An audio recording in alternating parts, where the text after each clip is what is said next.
about your experience running Esencia Yoga Spa in San Miguel de Allende.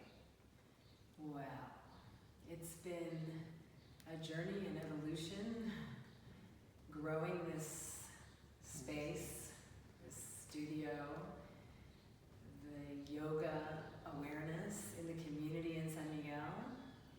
I came to San Miguel in 2005, and within a year, by 2006, I opened a space to practice yoga. Bringing yoga to the community was quite different 15 years ago. It was not common knowledge what is yoga. It wasn't generally accepted in a very Catholic religious community. It was actually shunned upon to do this practice because it was thought of as a religion. But yoga simply means union in Hindi. And it's a philosophy or a way of life, not a religion. Yes, India has many different religions, but not necessarily associated with yoga. All Hindis, all people in India, grow up doing the practice of tools on the path to yoga, the pathway to union of mind, body, spirit. So what we think of Westerners as yoga is yoga postures on the mat, doing physical exercises on the mat. And really those are postures or asanas.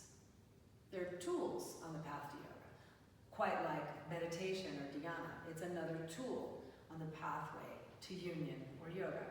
And you can add to that breathing exercises, pranayama. You can add sort of the do's and don'ts, the yamas and niyamas. And there are many different philosophies on this pathway as to what tools to use to get there. Some people really generate a lot of energy in connecting with meditation. Some people are like, oh my God, I can't possibly sit in meditation. I can't sit, I can't hold still. So that's the general group of people that will come to an asana practice or a posture practice where you get on the mat and you're moving and you're exploring your body and you're experiencing the world through your body. So as we experience the world through our body, we begin to learn a lot about ourselves. But all that mumbo jumbo I was just talking about 15 years ago, people looked at me a little like deer in headlights. What are you talking about, woman? Now 15 years later, in the center of Mexico, in San Miguel de Allende, we're in an isolated town in the middle of the mountains, which is growing to a big, beautiful cosmopolitan influx of international interest. And the growth in the community, more knowledge in the yoga path, it's growing. More yoga knowledge in the entire world has grown over the past 15 years as well. So coming to how we created Esencia was an evolution and growth. And so we offer now a space here in San Miguel to practice in a safe, comfortable environment where all body types are welcome, all skin colors are welcome. Doesn't matter what kind of car you drive or what kind of shoes you wear. If you can walk down the streets of San Miguel, you could probably walk into the yogashala and practice. So I like to create a very open and safe and comfortable environment for all people, all walks of life. Different classes, yes, for the different movement, a lot of movement, less movement, medium movement, that people can choose. So the evolution of yoga in San Miguel and in Mexico, and this organic process has helped me grow as a teacher and evolve into a studio owner and director of the yoga program. So you have pretty diverse demographic? Oof, yeah. Very diverse demographic. On top of that, we have to be bilingual, and we don't know how many people would walk in the room are going to speak Spanish, how many might speak English. If it's 50-50, I have to teach in both languages. I kind of go, okay, there's more English speakers, so I'm going to speak English, or vice versa. If there's more Spanish, I'll speak Spanish.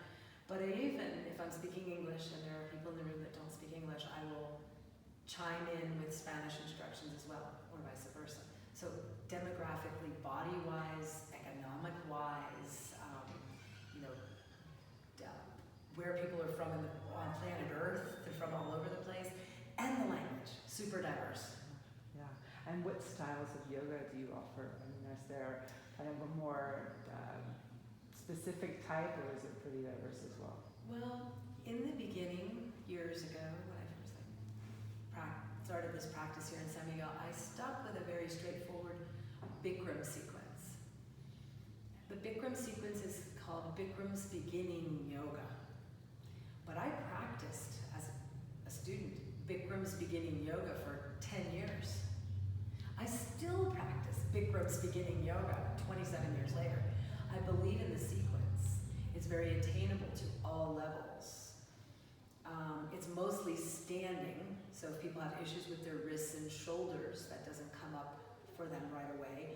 Or if they have issues with their knees, we're not down on the mat and on our up and down and on the knees a lot. So it's very attainable to all levels, body types, and if there are injuries and things like that. Where it has evolved from being very militant Bikram is I evolved into what I'd like to call more hot yoga with heart. The room is warm. It's heated to 100 degrees as opposed to Bikram hot 107. And it can be a little restrictive in your breathing when it's that hot.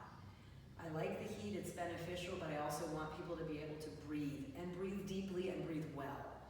So I lowered the temperature a bit for my, how I evolved into this hot yoga with heart, lowered the temperature a little bit. And also, the Bikram sequence can be very militant. It's pose, pause, pose, pause, pose, pause. Very militant, and also very static, very rigid.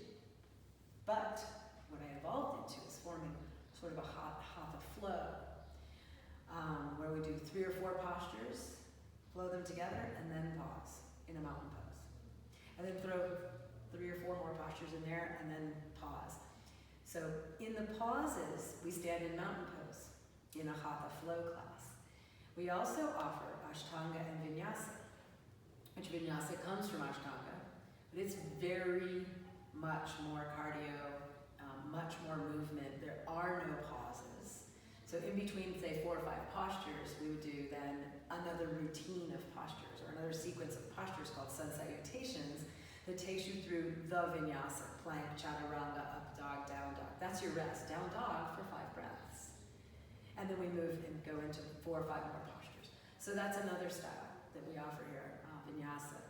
We also offer classes that we used to call fundamentals, but that sounded like, oh, that's for beginners. But it really was never just for beginners. Yes, it's good for beginners, but it's also really good for your intermediate practitioner, and even more so the advanced practitioner, because the advanced practitioner many times gets lazy. They get that mindset, and teachers are sometimes the worst at being students. We get that mindset that I know what I'm doing, and we just do what we do. And we create these really bad habits. And we need to be in our fundamentals all the time, so at least check in once a week with a fundamentals class. So we changed the name to Grow. Now it's called Grow. We have flow classes and grow classes, and we integrate the grow information into the flow classes, so we keep a sustainable practice.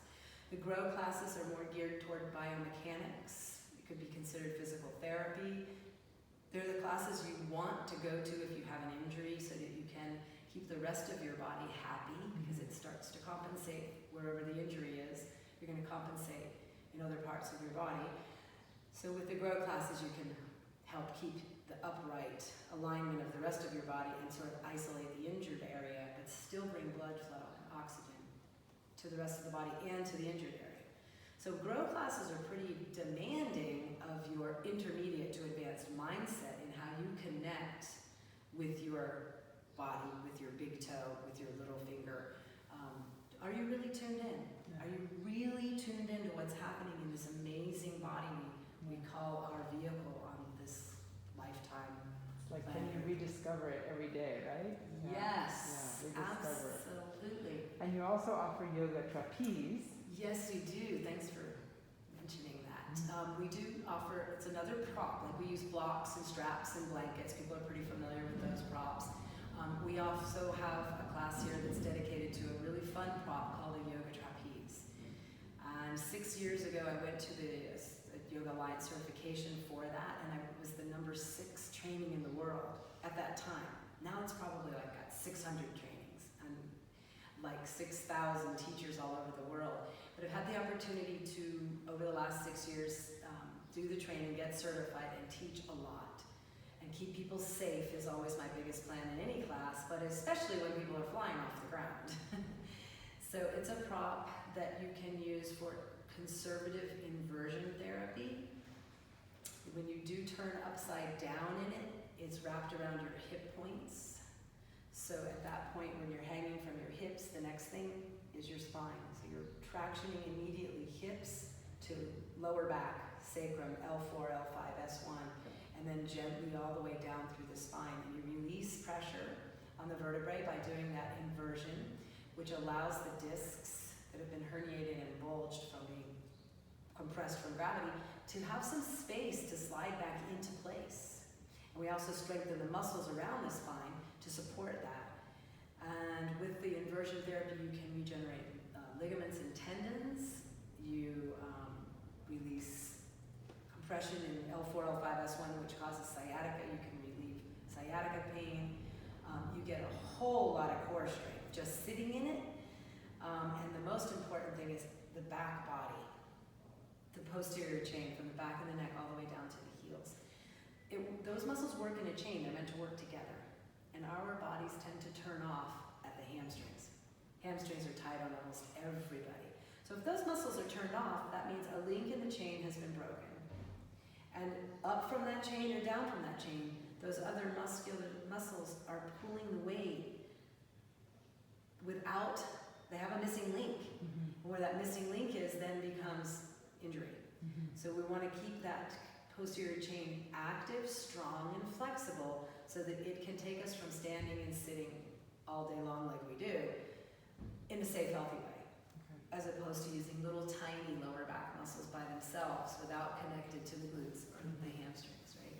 So yoga trapeze has lots of benefits. Thanks for mentioning that. Yeah.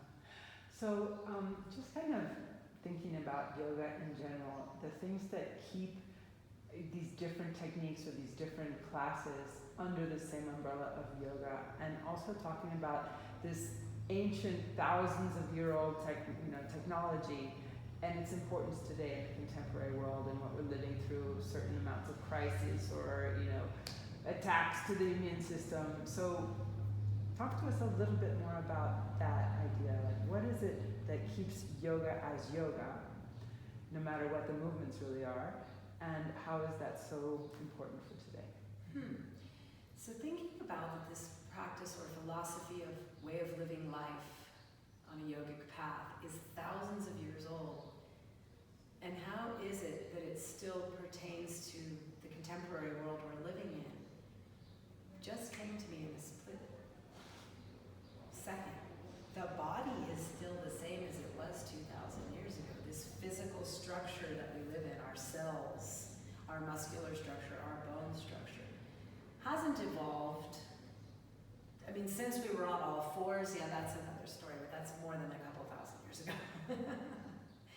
But in the last, say, 2,000 years, our physical bodies are pretty much the same mechanism. So if we get curious about ourselves every day and check into that, that hasn't changed from 2,000 years ago to right now. I will say what has changed is we have social media and lots of visuals about what yoga is from the outside. And so we get these preconceived ideas in the contemporary world of what yoga is to me. Oh, it's that ballet-looking sort of posture that I can never do, most people say. So the focus has gone to, with social media and it becoming marketed and that it's good for your health, and it is, and we'll talk more about that, and it's good for your mental health, and it is, and so on. But it's gotten marketed from the outside, what it looks like. What clothes do you wear? What studio do you go to? What kind of yoga mat do you have? When I started doing this, I didn't have yoga mats. There were no such thing as these sticky mats. I wasn't 2,000 years ago, though. But with that being said, we've sort of lost the essence of the fact that yoga has been around for thousands of years. It is still pertinent today because it comes from the inside. This path is an inner path. It comes from how do I feel in my body, and how do you feel in your body, and how does your neighbor feel, etc., etc. So it's personal, very very personal. It doesn't matter what your neighbor looks like in a posture. You could look around and be inspired by a shape that someone's attaining because they've done the work along the path to get familiar with who they are inside and where their resistance and tension is and where their weaknesses and strengths are, where they're flexible and where they're not, where they have balance and where they don't physically. And then that's only about 10% of what's happening when you're in a mat class. Physical part's only like 10%. 90% is what's happening below the surface. What's going on with all my internal organs when I'm in a practice of asana on the mat? What's going on with my lungs? How is my breathing? And how is my efficiency in my lungs pumping more oxygen into my blood? How is my blood flow less restricted and flowing much more smoothly like fish swimming in water as opposed to fish swimming in mud? Less toxins in our bodies, we're more like fish swimming in water. More toxins in the body, we're swimming in mud. The toxins are also released when we practice on the mat, and these physical shapes we make come from the inside out. If you're practicing on the path that came from thousands of years ago. And so with that, it's still pertinent to today's body, to today's mind, and we integrate that body and mind and find that path of spirituality, holds us up along the way. I think those are pretty universal and infinite possibilities on those paths.